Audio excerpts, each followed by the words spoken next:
This episode contains descriptions of violence against a child, systemic racism, and failures by law enforcement to bring justice to missing and murdered Indigenous women and girls in what has come to be known as the Highway of Tears. Listener discretion is advised.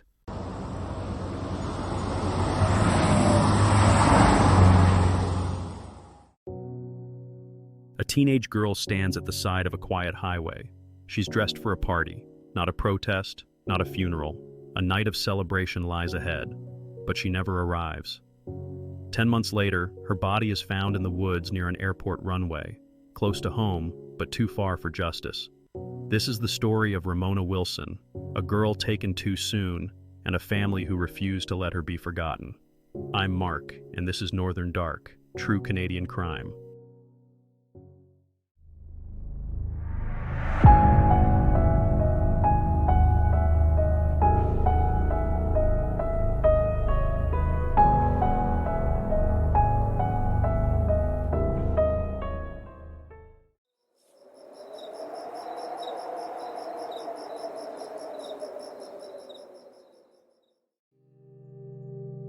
Smithers, British Columbia. It's a postcard town tucked into the Bulkley Valley, ringed by glacier-capped mountains, surrounded by thick forest, and cut through by salmon-bearing rivers. The air smells like cedar and snowmelt. The streets are quiet, the sky wide.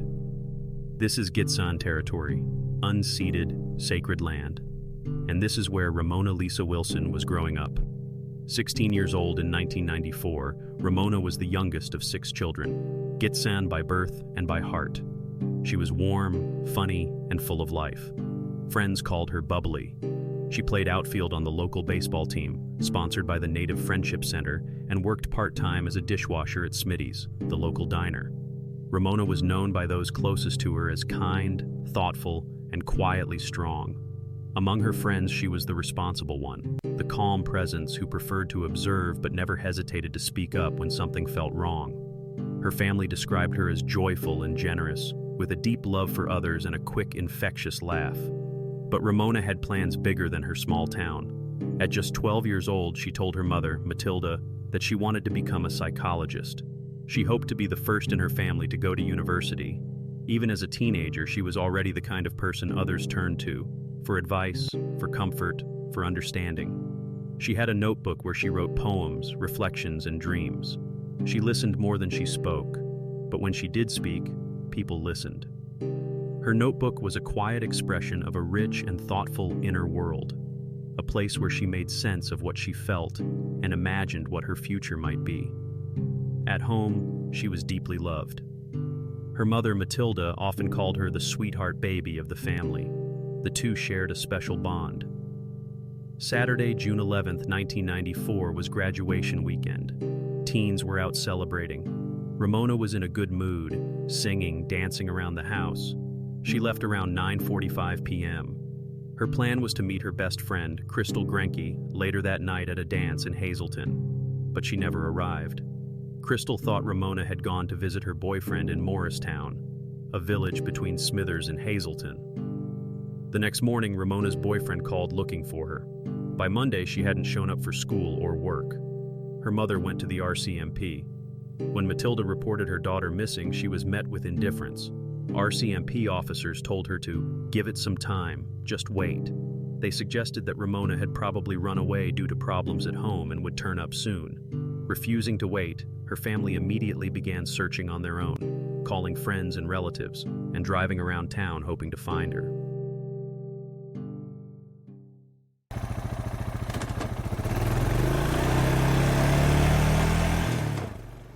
On April 9, 1995, nearly 11 months after Ramona disappeared, 2 boys were out four-wheeling along Yellich Road near the Smithers Airport. One of their ATVs got stuck. While looking for something to free it, they walked into a wooded area and made a discovery they would never forget: Ramona's body. She was found behind the airport, just a few meters from Highway 16, the same stretch now known as the Highway of Tears. Yellow rope and nylon cable were found beside her. Her sweatshirt and leggings were nearby, but her pink and white sneakers were never found. The remains were so decomposed they could not confirm a cause of death. Police later told the family they believed she had died shortly after she went missing. In January 1995, 3 months before the discovery, the RCMP received an anonymous tip that Ramona's body was behind the airport. They searched, found nothing, and dismissed the call as a prank. But the April discovery proved the tipster was right. The call was never traced.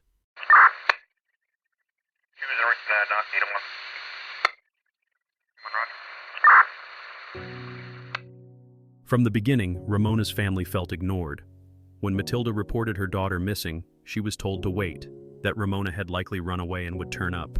It took 10 days before the RCMP began searching. Brenda Wilson, Ramona's older sister, later said, "The RCMP didn't help. I don't recall them searching." The family searched on their own. They put up posters. They called friends. They contacted the Missing Children Society. And Matilda asked police to search behind the airport, the very place her daughter would be found.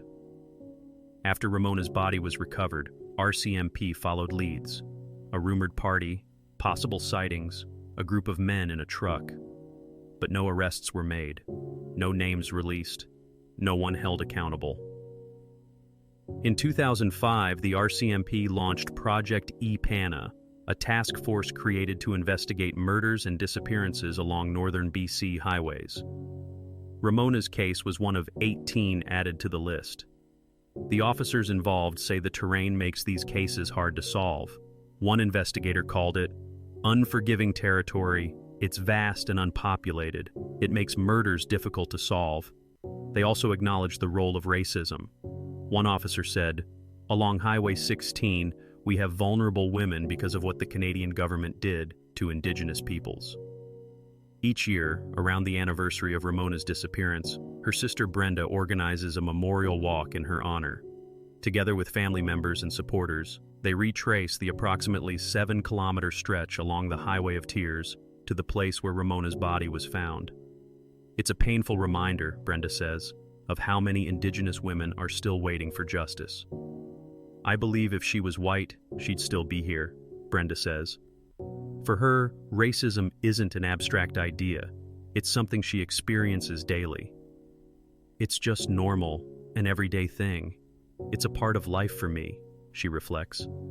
"But it's not something I want our future generations to live." Brenda refuses to be silent. "I'm going to walk proud," she says. "We don't need to be treated like this. We have the right to be here and to be safe."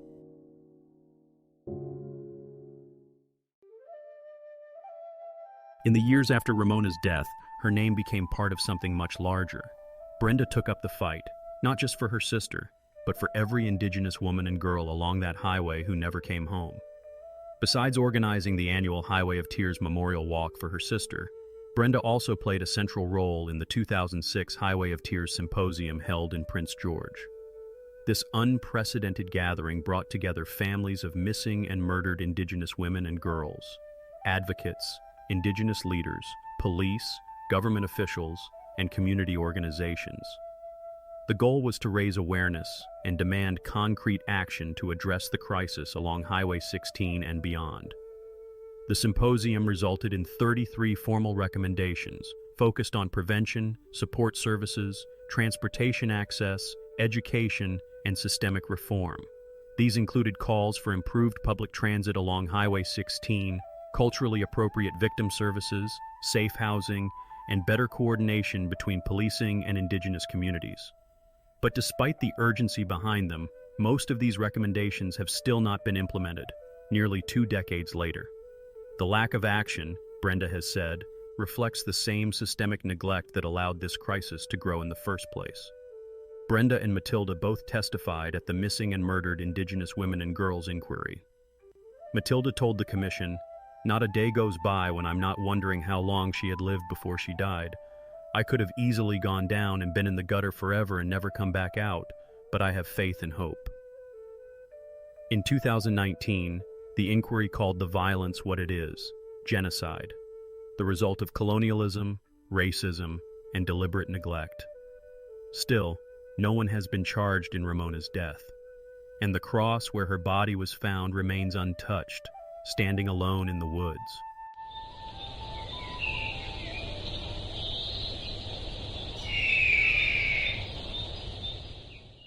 Ramona Wilson was supposed to graduate. She was supposed to become a psychologist. She was supposed to be the first in her family to attend university. She was supposed to be here. Instead, her story echoes through a country that still hasn't answered for her death. Her family continues to carry her. They walk for her, they speak for her, and they remember.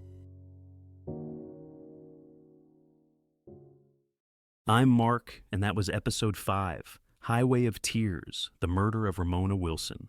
And I'm Leah. Thank you for joining us again. Ramona's story, it's heartbreaking, but it's also frustrating, because so much of what happened after she disappeared, or didn't happen, just didn't have to go that way. Her family did everything right, and they were ignored. Yeah, from the start, they knew something was wrong. Matilda went to the RCMP right away. And still, nothing. 10 days. That's how long it took for police to begin actively looking for her. And months later, they get a tip.